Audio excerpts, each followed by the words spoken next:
我答应你，生死相依，从此你我绝不分离。你这样瞧着我做什么？自然是瞧你好看了。可是我们又不是第一次认识，你以前怎么没这么夸过我？我往日里没有这么夸过你。那一定是我不对。从今日起，我每日夸你3次，再夸个2万年，这样算不算扯平了？那从今日起，我每天打你3遍，那我们就扯平了。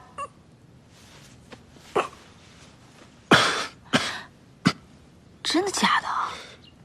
你以往打我，不过是下军打上军的实力。如今你与我平起平坐，当然是有大不同了。我看看严不严重？你看看。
说，何时将龙丹还给昭儿？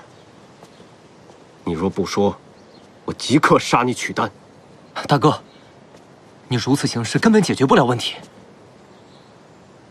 你为什么总帮着一个外人讲话？昭儿一生的前途都毁在这小子手上了。大殿下，天后寿辰将近，届时我定会给天宫一个交代。这是你说的。倘若那日我还不了龙丹，定会以毕生修为相抵，无需大殿下动手。若你做不到，别以为我不敢杀你。